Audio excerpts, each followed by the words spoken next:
Hi, this is Daughters of the Most High with myself, Quacinda, Cindy, Felicia, and Sonia Desiree.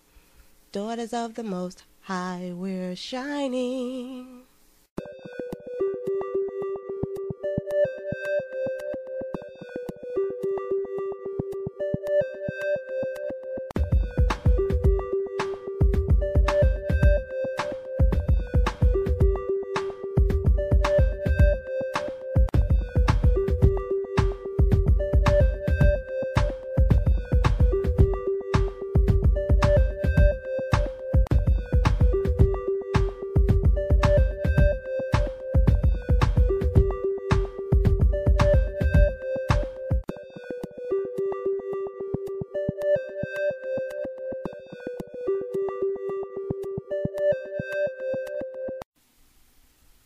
Okay, I have two paragraphs. This is the first paragraph. You can respond as you feel compelled.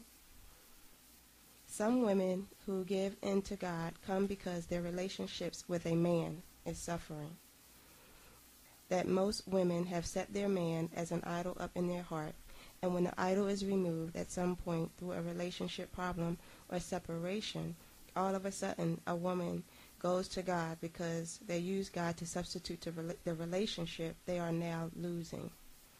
Somehow the devil has gotten women thinking that all they need is a man and not God.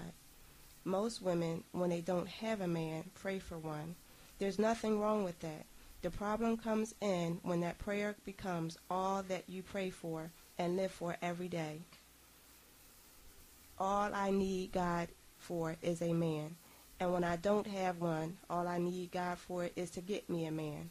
And then when a man comes, we scurry off having seemingly prostituted God for a God of our heart, a man.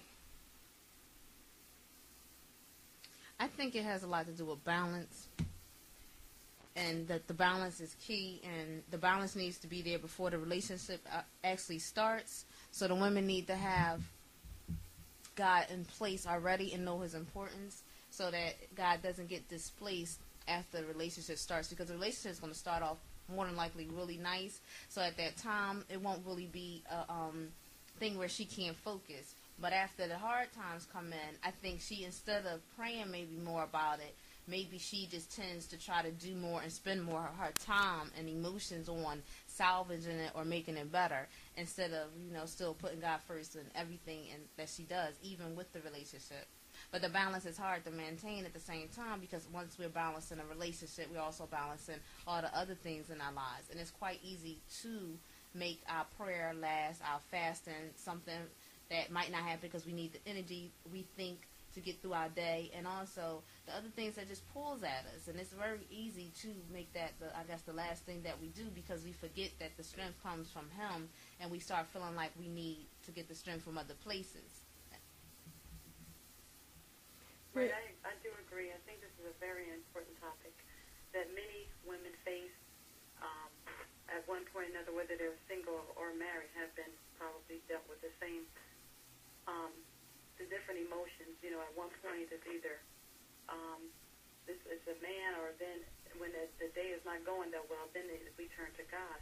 But I think we have to realize that I think it's so easier for us to, pray to God for a man, because it's something that we can feel and touch, rather than, because we're looking for something to fulfill us, when we should be realizing, and our focus should be that God is the one who fulfills us.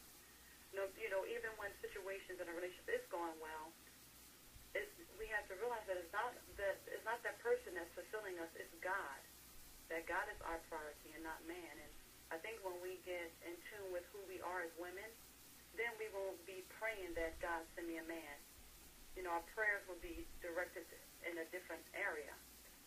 Yeah. But it's an issue that I think we as women really have to get a grip on, because it's always a tool that the enemy is going to use against us. Yeah, because I know that before I became a Christian, and I could probably speak for at least each one of us here, is that there's something in society that tells you that a man validates you. and that if you don't have a man, something is wrong with you. If you can't get a man, something is wrong with you. Then you're not wanted. Then you're less of a person. It's almost like you're that person, just like in school, that nobody wants to play with. It's almost that kind of that same feeling.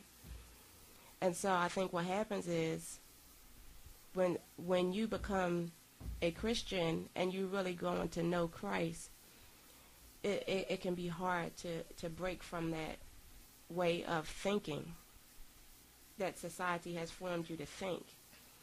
And then what happens is it's like you become a Christian and you try to live in the world the same way, and you can't do that. It's like it's you're a whole different person. You are a kingdom citizen, and if you're not a Christian, you wouldn't know what that means. But when you become a Christian, you become a new person. You get a new identity. You get a new your place of refuge is heaven now, and no longer the world.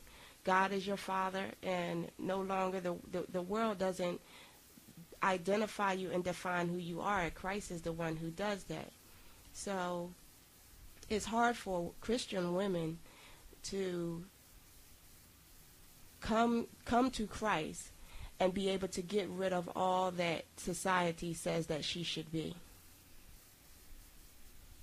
Right. I agree with that, Lucinda. And also, too, I think it's so, we have been fed so many lies that, we don't take the time out to find the truth as to who we are as women, and allowing God's word to define us. I think when we get to that point, when we take the time to nurture who we are as women and establish a relationship with God, then at that point I think our relationship with men will be much better. But a lot, I think, also has to do with, us getting rid of the lies.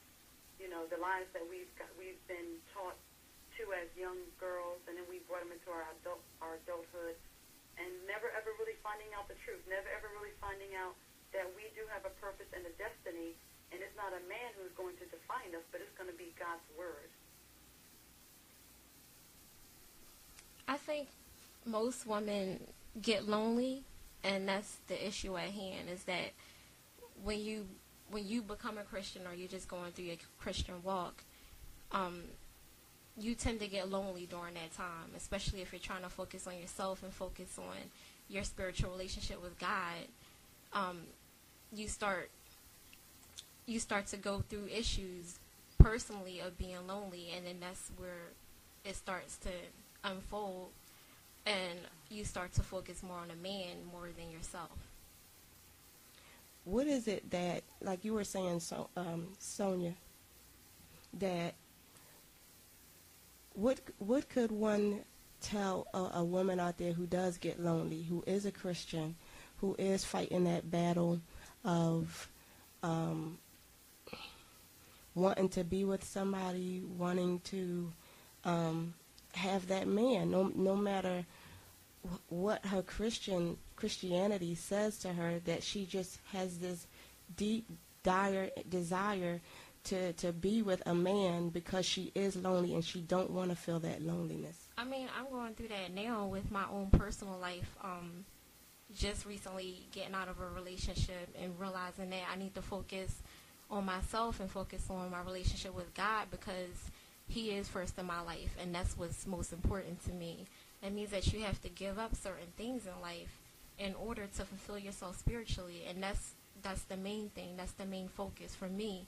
But what I would say for most women is that not to focus so much on a relationship and focus on yourself. I mean, if you don't have yourself together, even without the spirituality, financially, you don't have yourself together emotionally, you need to focus on that first, and then you need to focus on, once you have that together, once you have your life together, even if you do get a man in your life, you need to focus on God first and put Him first.